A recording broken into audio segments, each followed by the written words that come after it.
Every Tuesday morning for 7 years, a courier van from Hargrove Hospitality Group pulled up outside the same converted row house on Danforth Avenue in Toronto and dropped off another stack of banquet invoices nobody else wanted to touch. No greeting, no explanation. Sometimes not even a signature. Just a sealed envelope shoved through the mail slot, a thumb drive taped to the front, and a sticky note that said something like, "Need reconciled by Friday." The numbers were always a mess. Duplicate vendor charges, unmatched PO numbers, expense reports filed by people who had clearly never seen an actual receipt in their lives.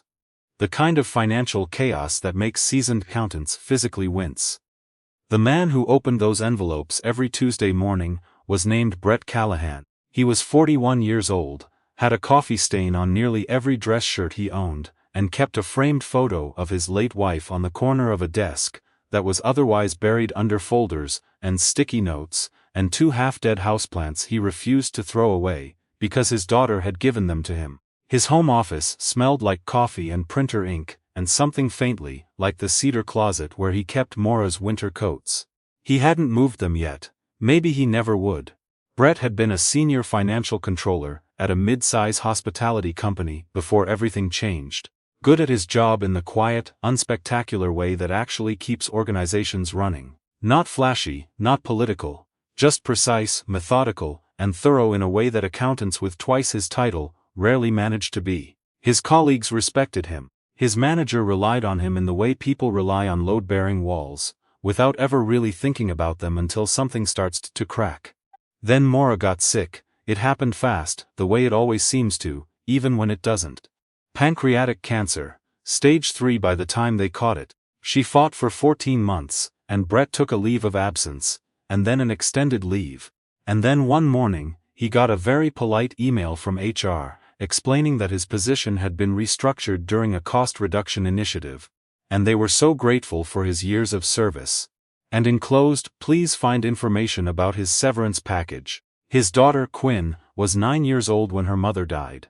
She was 11 when Brett lost his job. She was the kind of kid who noticed when her dad forgot to eat dinner, and would quietly make him toast, and leave it on his desk without saying anything, and then go back to her room, and do her homework, like nothing had happened. Brett rebuilt slowly. There was no other way to do it. He converted the spare bedroom into an office, registered as a sole proprietor, started picking up contract bookkeeping work through a community accountants network, small restaurants, a dental clinic, a landscaping company, a travel agency that was somehow still operating. Anything that kept Quinn in dance lessons, and the property taxes paid, and the fridge with enough in it that she never had to worry. Hargrove Hospitality came to him through a referral, 6 months after he went out on his own. It was supposed to be a one-time project, untangling a supplier billing dispute that their internal team had given up on. Brett resolved it in 4 days, recovered about $60,000 in overcharged invoices, and submitted his report with full documentation. He never heard a personal thank you. What he did hear was the courier van the following Tuesday, and the Tuesday after that, and the one after that. For 7 years, Hargrove sent him work, always contract, always arm's length, always the files that were too complicated, too time-consuming, or too embarrassing to hand to their own staff. Supplier audits that hadn't been touched in years. Franchise fee reconciliations that made no sense, because 3 different people had used 3 different accounting systems without telling each other. Catering budgets that had been padded and re-padded, until nobody was sure what anything actually cost. Brett fixed all of it, every single file. He learned Hargrove's financial structure, probably better than anyone on their internal team. He knew which regional managers had a habit of double expensing mileage. He knew which vendors always submitted late and why. He knew where the gaps were in their chart of accounts, and which subsidiaries were quietly bleeding, and which ones were quietly carrying the ones that weren't. He knew all of this because nobody had ever thought to tell him to stop looking. The woman who ran Hargrove Hospitality was named Cassandra Vreeland. She was 47, had built the company from a single hotel property in Niagara Falls into a chain of 22 boutique properties across Ontario and British Columbia, and was profiled in Canadian Business Magazine twice in the same decade. Sharp, visionary, relentless. The kind of CEO who could read a room and a balance sheet with equal speed. She had never once called Brett Callahan. She had probably never seen his name except on the invoices her AP department paid every month. To Cassandra, the work Brett did was a line item, an outsourced function, efficient, cheap, handled. She had no idea she was sitting on a 7-year dependency she'd never formally acknowledged. That changed in March. It started with a franchise audit that went sideways. A third-party review commissioned by Hargrove's new institutional investors revealed significant discrepancies across their Quebec and Alberta properties. Revenue recognition inconsistencies, management fee allocations that didn't hold up to scrutiny, a capital expenditure classification system that appeared to have been invented by someone who had never read IFRS 15 in their life.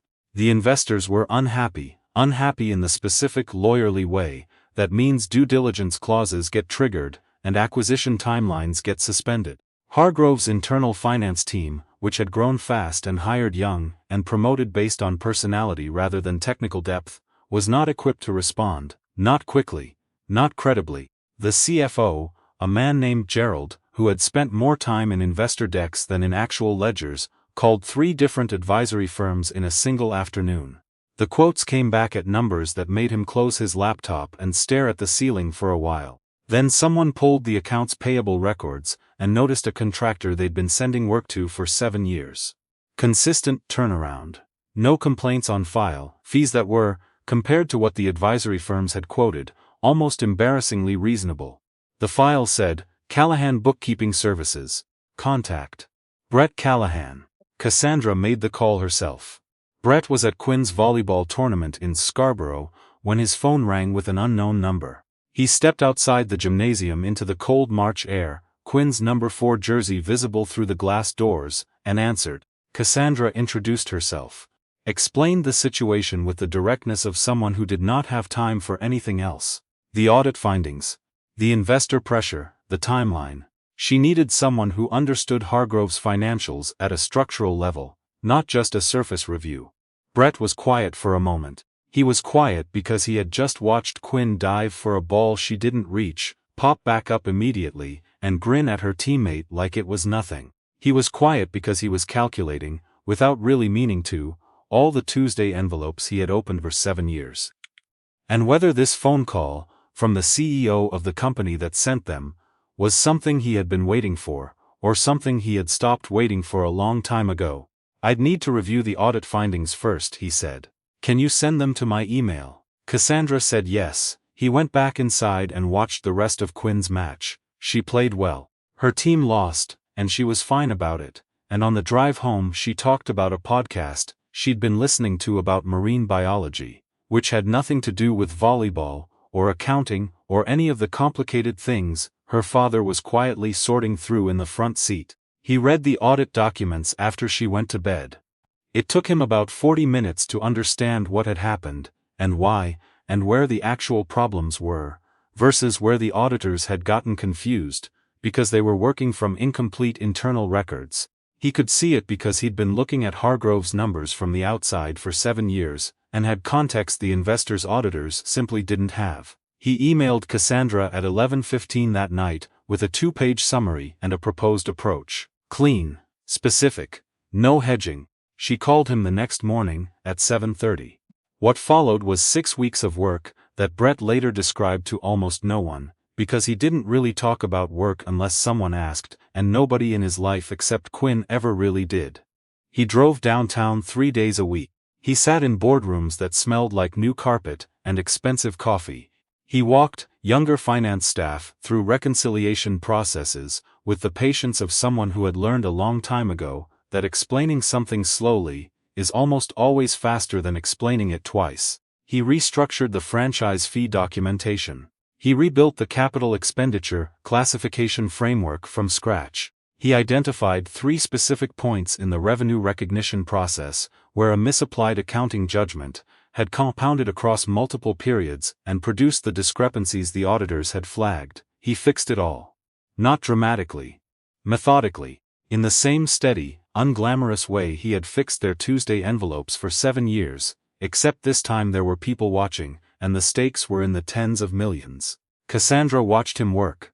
Not just the outputs, the actual process. The way he sat beside a 24-year-old junior analyst, who was panicking about a reconciliation she'd broken, and talked her through it, without a trace of condescension. The way he organized his notes by hand in a system that looked chaotic, but apparently wasn't. The way he left every afternoon at 3:15, without apology, because Quinn's bus got in at 3:40, and he was the one who was supposed to be home. She noticed that last part especially. One evening she stayed late and walked past the small boardroom, where Brett had been working, and found the door open, and his laptop closed, and a sticky note on the table that said "Back tomorrow, files in folder marked Mark Audit Draft 3, call if urgent," and his number. Handwritten. She had been sending work to this man for 7 years and she had not had his handwriting before. The audit response was accepted by the investors in the 5th week. Complete, credible, and supported by documentation that their legal team described as unusually clean for a file this size. The acquisition timeline was reinstated. The CFO sent a company-wide email celebrating the outcome without mentioning Brett's name. Cassandra noticed that too. The day the investors confirmed the deal was back on track, she drove to Brett's office herself. No assistant, no advance notice. She just pulled up outside the row house on Danforth Avenue in the early evening, walked up the front steps and rang the bell. Quinn answered. 16 now, taller than she'd been at 9, still with the same directness her dad had. She looked at this woman in a good coat standing on their porch and said, "Are you the hotel lady?" Cassandra said, "I am." Quinn said, "He's in the office. You can come in." He said someone might stop by. The office was exactly what Cassandra expected, and nothing like the boardrooms she spent most of her life in. A good desk, good monitor. Folders organized in a system that made sense once you looked at it.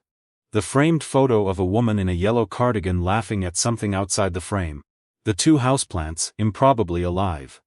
Brett stood up and offered her the better chair. They talked for almost 2 hours. Not about the audit, about the 7 years before it. Cassandra was honest in a way she wasn't always honest, which she would later think was because Brett was the kind of person who made dishonesty feel like more effort than it was worth. She told him she hadn't known the full scope of what he'd been carrying for Hargrove. That was true. She told him she should have. That was also true. Brett didn't say much in return. He wasn't cold about it. He just didn't have a lot of performative feelings about things that had already happened. What was done was done. What mattered now was different. He did say one thing. He said, "I wasn't invisible because I was hard to see. I was invisible because nobody looked." Cassandra didn't have an answer for that. She didn't try to manufacture one. What she offered, instead, was a role she'd been thinking about since the 2nd week of the audit, when she had watched Brett sit beside that junior analyst, and realized that what her finance team actually lacked wasn't more software, or more reporting, or a more sophisticated KPI framework. It was someone who actually understood the work. From the inside, the title was Director of Financial Integrity. New position, mandate to rebuild the internal controls and coaching structure across all 22 properties. Flexible arrangement, 3 days in office, remainder remote, school schedule protected. Brett asked for a week to think about it. He spent most of that week not thinking about the job itself. He thought about Quinn, and what she'd said after the volleyball tournament on the drive home. Something about how she wanted to study environmental science, which meant university was closer than it felt, which meant things were changing. Whether or not he changed anything else. He thought about Maura, and what she would have said, which was probably something impatient, and funny, and right. He accepted the offer on a Thursday morning, sitting at his desk with the 2 houseplants, and the photo in the yellow cardigan, and emailed Cassandra 2 lines confirming, and asking about onboarding timelines. Quinn found out at dinner. She said, "Does that mean I can tell people my dad works at a hotel?" Brett said, "Technically 22 hotels."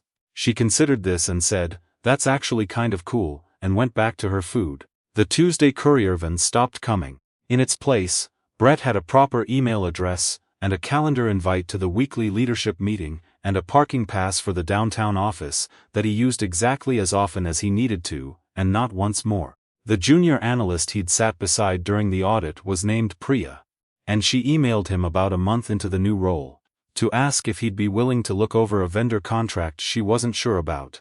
He wrote back within the hour. She later told a colleague it was the first time, since she'd started at Hargrove, that she'd felt like she could ask a question without worrying about what it would look like. That meant more to Brett than the director title. That kind of thing usually did. Companies talk about their people being their greatest asset so often that the phrase has stopped meaning anything. It goes in annual reports and town halls, and the About section of careers pages. But somewhere in every organization, there is usually someone doing the work that nobody fully accounts for, keeping things running in the background, catching problems before they become crises, teaching quietly, fixing what breaks. That person is almost never the loudest in the room. They're usually the one who goes home at 3:15, and if you're lucky, if the company is lucky, something happens before it's too late, and the spreadsheet finally gets a face, and the face turns out to belong to someone worth knowing. Quinn graduated high school the following spring. Brett took the day off, which Cassandra had told him 3 separate times was completely fine and did not require any advance notice, and sat in the second row, in a gym that smelled like new carpet and old sneakers, and watched his daughter walk across a stage, and thought about more, and thought about Tuesday envelopes, and thought about how the distance between invisible and seen is sometimes just a single phone call, maybe someone who finally looked.